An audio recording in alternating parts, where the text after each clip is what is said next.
नमस्कार दोस्तों, आज हम बात कर रहे हैं एक बहुत ही प्यारी वैकेंसी की जो आई है राजस्थान कर्मचारी चयन बोर्ड जयपुर।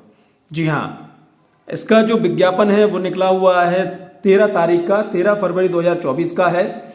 छात्रावास अधीक्षक सीधी भर्ती।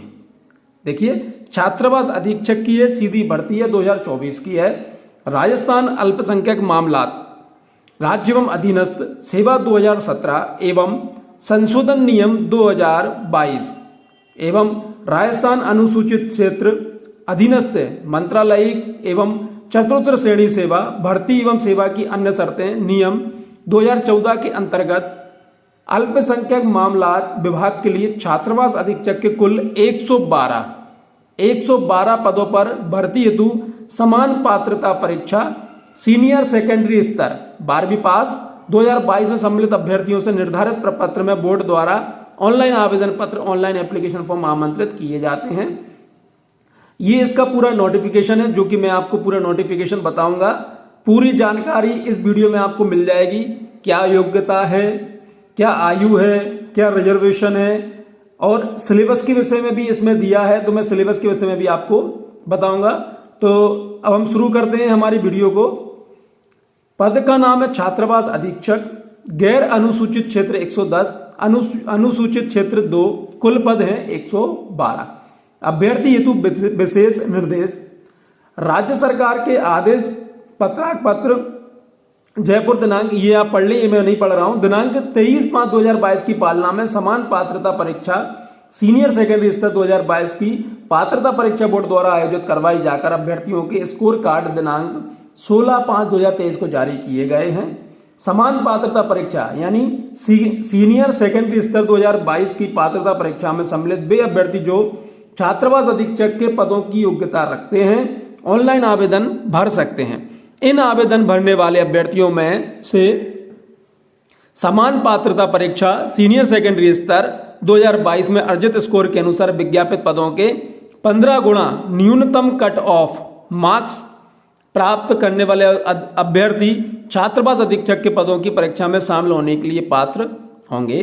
कार्मिक विभाग की अधिसूचना दिनांक 23/5/2022 एवं पत्र दिनांक 9/5/2023 के क्रम में न्यूनतम अंक अवधारित करते समय भर्ती एजेंसी यह विचार करेगी कि समान पात्रता परीक्षा सीनियर सेकेंडरी स्तर में उल्लेखित पद पर विज्ञापित रिक्तियों की कुल संख्या के 15 गुना अभ्यर्थी इस प्रकार विज्ञापित रिक्तियों के लिए आवेदन पत्र करने के पात्र होंगे, किंतु उक्त श्रृंखला में उन समस्त अभ्यर्थियों को जो वही अंक अर्जित करते हैं जो भर्ती एजेंसी द्वारा किसी निम्नतर श्रृंखला के लिए नियत किए जाएं, समान पात्रता परीक्षा सीनियर सेकेंडरी स्तर में उल्लेखित पदों पर चयन के लिए संचालित निम्नलिखित पद परीक्षा में प्रवेश दिया जाएगा।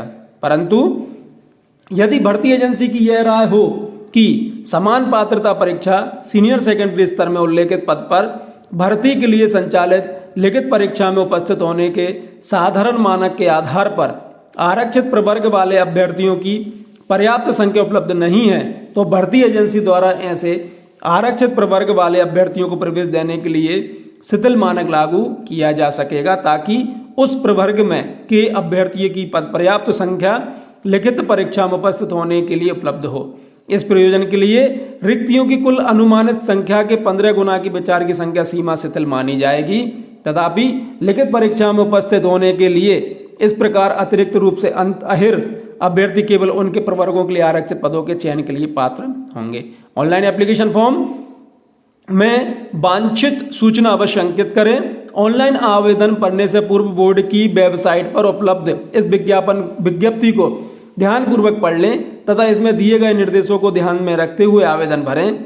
कोई सूचना गलत या पूर्ण भरने पर आवेदक का आवेदन पत्र रद्द करो से परीक्षा में प्रवेश नहीं दिया जाएगा, जिसकी जिम्मेदारी स्वयं आवेदक की होगी, तथा गलत सूचना या अपूर्ण आवेदन के सुधार हेतु पत्र व्यवहार स्वीकार नहीं किया जाएगा।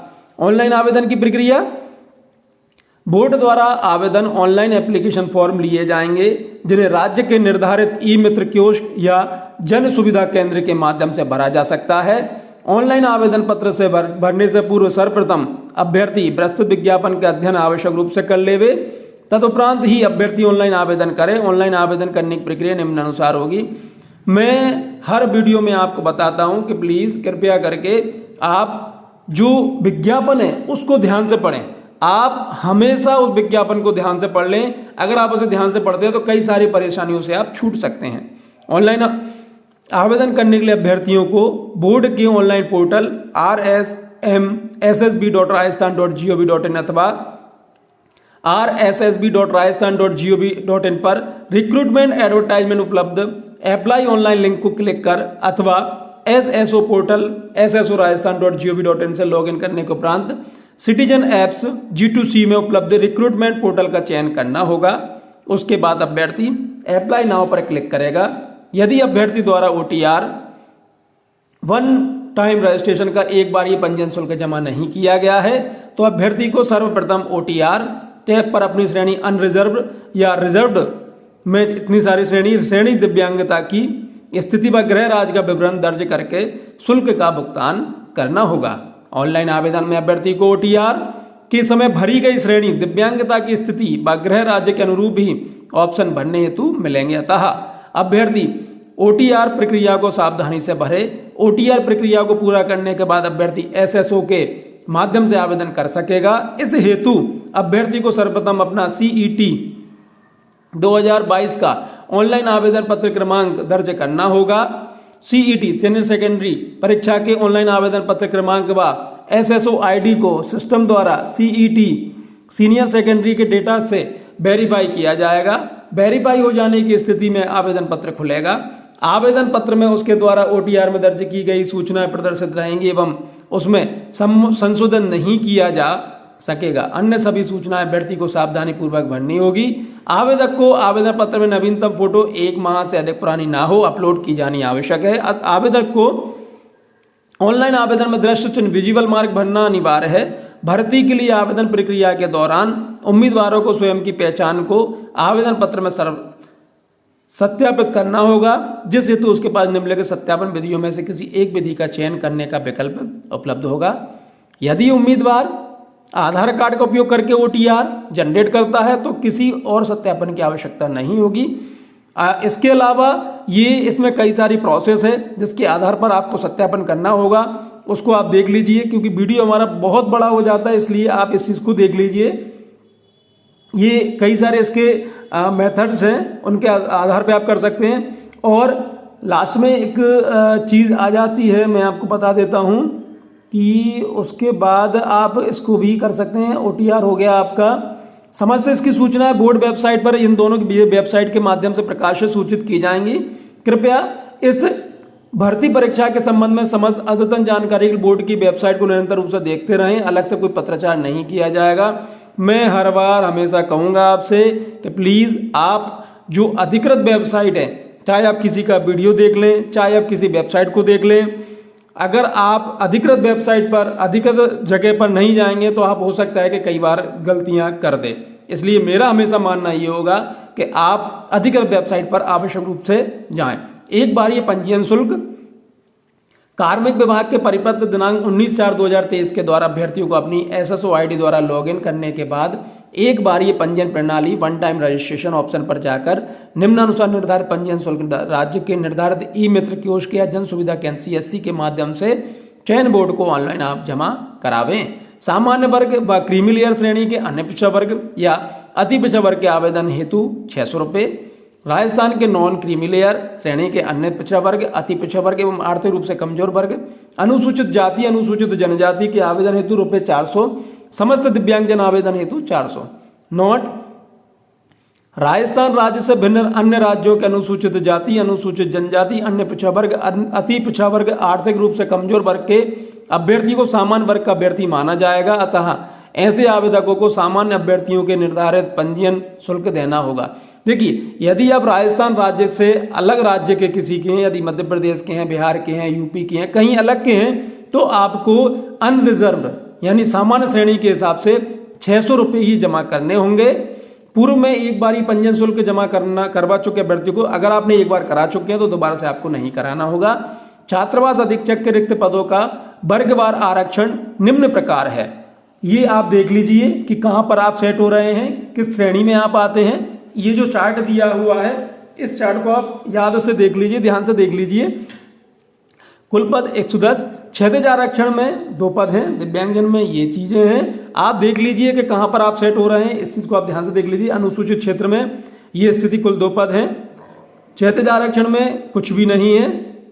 नोट, गैर अनुसूचित क्षेत्र की रिक्तियों के विरुद्ध अनुसूचित क्षेत्र के निवासी भी आवेदन कर सकेंगे।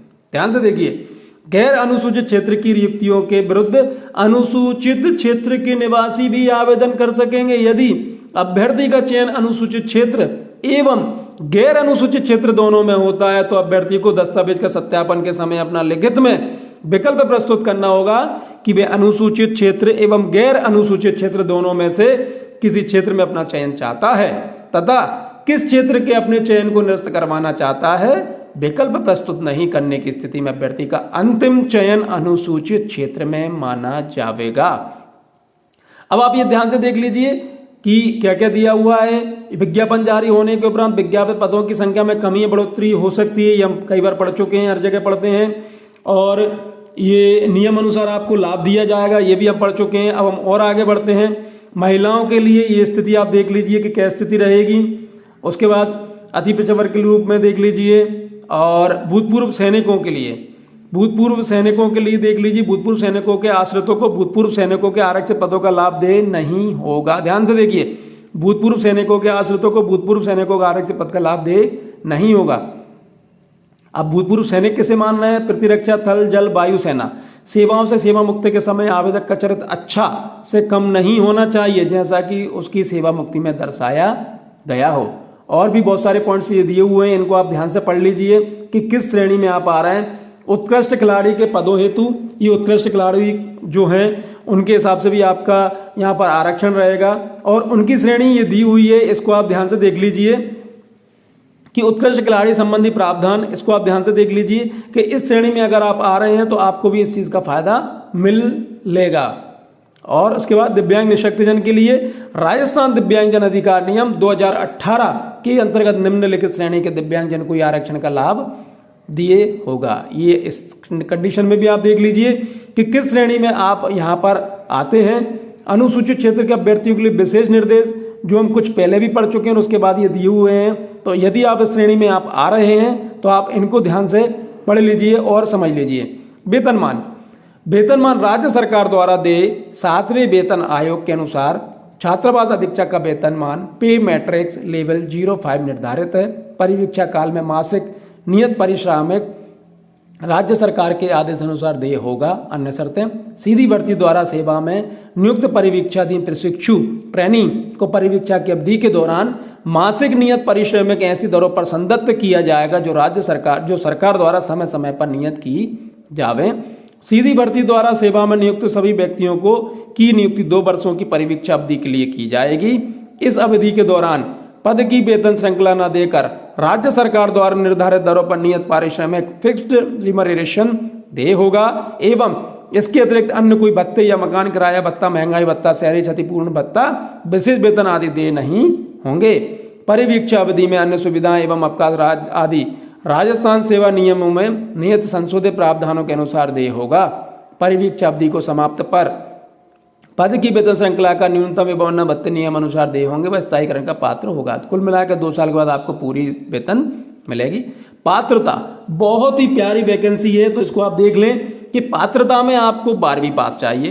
राजस्थान माध्यमिक शिक्षा बोर्ड से हायर सेकेंडरी पुरानी स्कीम, सीनियर सेकेंडरी या उसके समतुल्य, और ये तो एक हो गया। और इलेक्ट्रॉनिक विभाग भारत सरकार के नियंत्रणाधीन DOEACC द्वारा संचालित O लेवल या उच्चतर लेवल प्रमाण पत्र। अगर ये नहीं है तो व्यवसाय प्रशिक्षण स्कीम की राष्ट्रीय या राज्य परिषद के अधीन आयोजित कंप्यूटर ऑपरेटर एवं प्रोग्रामिंग सहायक, ये दिया हुआ है। डाटा प्रिपरेशन और कंप्यूटर सॉफ्टवेयर प्रमाण पत्र, या भारत में विधि द्वारा स्थापित किसी विश्वविद्यालय से या सरकार द्वारा मान्यता प्राप्त किसी संस्था से कंप्यूटर विज्ञान कंप्यूटर डिप्लोमा में एप्लीकेशन। इसका मतलब है DCA और PGDCA। सरकार द्वारा मान्यता प्राप्त किसी पॉलिटेक्निक संस्था से कंप्यूटर विज्ञान और अभियांत्रिकी में डिप्लोमा, या वर्धमान महावीर खुला विश्वविद्यालय कोटा द्वारा संचालित राजस्थान नॉलेज कॉर्पोरेशन लिमिटेड के नियंत्रणाधीन सूचना प्रौद्योगिकी में राजस्थान राज्य प्रमाण पत्र पाठ्यक्रम से डिप्लोमा या जो भी सर्टिफिकेट मिलता होगा वो। देवनागरी लिपि में लिखी हिंदी में कार्य करने का ज्ञान एवं राजस्थान की संस्कृति का ज्ञान आपको आवश्यक रूप से होना चाहिए। आवश्यक नोट, इसको ध्यान से पढ़ लीजिए। परंतु ऐसा व्यक्ति जो सीधी भर्ती है तो नियमों या अनुसूचियों में या उल्लेखित पद के लिए अपेक्षित शैक्षणिक अर्हता वाले ऐसे पाठ्यक्रम के अंतिम वर्ष की परीक्षा में उपस्थित हो चुका है, चूंकि ये उपस्थित हो रही है, उस पद के लिए आवेदन पत्र करने का पात्र होगी, किंतु उसे जहां चयन लिखित परीक्षा एवं साक्षात्कार के 2 प्रक्रमों के माध्यम से किया जाता हो, मुख्य परीक्षा में उपस्थित होने से पहले पूर्व जहां चयन लिखित परीक्षा व साक्षात्कार के माध्यम से किया जाता हो, साक्षात्कार से उपस्थित होने से पूर्व जहां चयन केवल लिखित परीक्षा या स्थिति केवल साक्षात्कार के माध्यम से किया जाता हो, लिखित परीक्षा अथवा साक्षात्कार से उपस्थित होने से पूर्व समुचित चयन एजेंसी को अपेक्षित शैक्षणिक अर्हता अर्जित कर लेने का सबूत प्रस्तुत करना होगा। इस चीज का आप खास ख्याल रखिए। अन्य योग्यता, स्वास्थ्य आपका बहुत ज्यादा अच्छा होना चाहिए। चरित्र स्वाभाविक सी बात है, अच्छा होना चाहिए। इसमें आपको मुख्य चिकित्सक स्वास्थ्य अधिकारी या मेडिकल ज्यूरिस्ट द्वारा हस्ताक्षरित प्रस्तुत करना होगा जिस जिले में सामान्यतः वह निवास करता है। इस चीज का भी आप खास ख्याल रखिए। और सेवा में सीधी भर्ती के लिए आवेदक का चरित्र ऐसा होना चाहिए जिससे छात्रावास अधीक्षक के पद पर नियुक्त होने के लिए योग्य हो सके। उसे सच्चरित्र का प्रमाण पत्र ऐसे विश्वविद्यालय, स्कूल या कॉलेज जहां उसने अंतिम शिक्षा प्राप्त की हो के प्रधानाचार्य शिक्षा अधिकारी के द्वारा प्रदत्त प्रस्तुत करना होगा। जो और 2 ऐसे उत्तरदायी व्यक्तियों के प्रमाण पत्र भी प्रस्तुत करने होंगे जो आवेदन पत्र के दिनांक से 6 महीने पहले के ना हो और अभ्यर्थी के रिश्तेदार द्वारा दिए हुए ना हो। राष्ट्रीयता, भारत के नागरिक हो, भोपाल के प्रजाजन हो, भूटान का प्रजाजन हो, ऐसा तिब्बती शरणार्थी जो दिनांक 1/1/62 से पहले भारत में स्थायी रूप से बसने के विचार से आया था, या भारतीय मूल का व्यक्ति ने जो भारत में स्थायी रूप से बसने के विचार से पाकिस्तान, बर्मा, श्रीलंका, पूर्वी अफ्रीका देश, कीनिया, युगांडा और संयुक्त तंजानिया गणराज्य भूतपूर्व तंगानिया तथा जंजीबार, जाम्बिया, मालवी, जैर और इथियोपिया से भारत में स्थानांतरण कर लिया हो। नोट, परंतु यह शर्त यह है कि वर्ग खा घ से संबंधित प्रार्थियों को भारत सरकार के गृह एवं न्याय विभाग द्वारा प्रदत्त पात्रता का वांछित प्रमाण पत्र प्रस्तुत करना होगा। अब हम आयु देख लेते हैं कि आयु की क्या स्थिति है। विभागीय नियमों में उल्लेखित आवेदन करने की अंतिम तिथि के पश्चात आने वाली आगामी जनवरी की प्रथम दिनांक से आयु की गणना के प्रावधान अनुसार आवेदक दिनांक 1/1/2025 को आवेदक 18 वर्ष की आयु प्राप्त कर चुका हो तथा 40 वर्ष का अधिक नहीं हुआ हो। ध्यान से देखिए, राज्य सरकार की अधिसूचना दिनांक 23/9/2022 द्वारा विभिन्न सेवा नियमों में संशोधन कर आयु सीमा में छूट दी है। इसी अनुसार अधिकतम आयु सीमा में छूट निम्नानुसार दे होगी। उच्चतम आयु सीमा में अन्य विशेष श्रेणी में छूट निम्न प्रकार से दे होगी। 5 वर्ष की छूट रहेगी कमजोर वर्ग के पुरुष अभ्यर्थियों को, अनुसूचित जाति, अनुसूचित जनजाति, अन्य पिछड़ा वर्ग, अति पिछड़ा वर्ग और आर्थिक कमजोर रूप से उनको।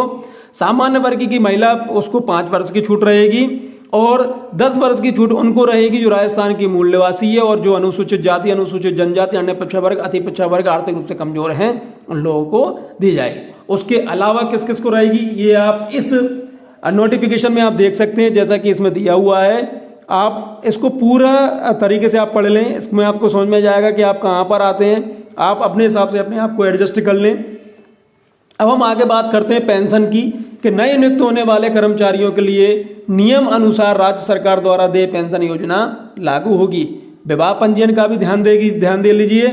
शासन के परिपत्र क्रमांक 5/6/19 गृह 13/2006 दिनांक 22/5/2006 के अनुसार इस परिपत्र के जारी होने की दिनांक से राजकीय सेवा में नियुक्ति हेतु विवाह पंजीयन कराना जाना अनिवार्य किया गया है। तत्संबंधी प्रमाण पत्र यथा समय वांछनीय होगा। पंजीयन शुल्क जमा कराने एवं ऑनलाइन आवेदन पत्र भरने की अवधि, इसको आप ध्यान से नोट कर लीजिए। और मैं जैसा कि हमेशा कहता हूं, वो अब दोबारा से कह रहा हूं कि कृपया लास्ट डेट का इंतजार ना करें, लास्ट समय का इंतजार ना करें, क्योंकि ऐसा कई बार हुआ है कि आपकी पूरी की तैयारी धरी रह जाती है।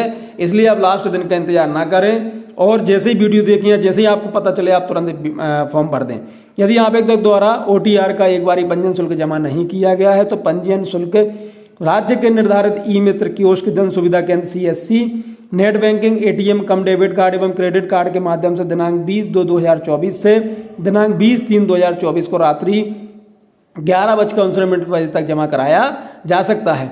ऑनलाइन आवेदन पत्र भरने का 20/2/2024 से 20 मार्च 2024 को रात्रि 11:59 बजे तक बोर्ड की वेबसाइट पर भरे जा सकते हैं। इसके उपरांत लिंक निष्क्रिय हो जाएगा। आवेदकों को सलाह दी जाती है कि ऑनलाइन आवेदन भरने की अंतिम तिथि का इंतजार ना करें, बिना समय सीमा के भीतर ऑनलाइन आवेदन करें। परीक्षा आयोजन, छात्रावास अधीक्षक के पदों की भर्ती बोर्ड द्वारा कंप्यूटर आधारित परीक्षा सीबीटी या टैबलेट आधारित परीक्षा टीवीटी, ऑफलाइन ओएमआर आधारित परीक्षा आयोजित करवाई जानी प्रस्तावित है। परीक्षा के संबंध में विस्तृत सूचना बोर्ड की वेबसाइट एवं प्रेस विज्ञप्ति के माध्यम से अलग से दे दी जाएगी। बोर्ड के पास परीक्षा की दिनांक एवं स्थान में परिवर्तन करने का अधिकार सुरक्षित है। प्रवेश पत्र कहां से प्राप्त करेंगे, इस चीज को भी आप देख लीजिए कि बोर्ड द्वारा डाक से कोई प्रवेश पत्र आपको नहीं भेजा जाएगा। आप वेबसाइट पर देखते रहें और बोर्ड की वेबसाइट पर प्रवेश पत्र जारी किए जाने की सूचना समाचार पत्रों एवं वेबसाइट के माध्यम से जारी की जाएगी। आवेदक अपना प्रवेश पत्र वेबसाइट प्राप्त करने हेतु आवेदन पत्र क्रमांक एवं SSO ID ध्यान में रखें। उपलब्ध संसाधनों एवं सुविधा के आधार पर प्रवेश पत्र संबंधी सूचना आवेदक के ईमेल ID एवं व्हाट्सएप मोबाइल नंबर पर भेजी जा सकती है।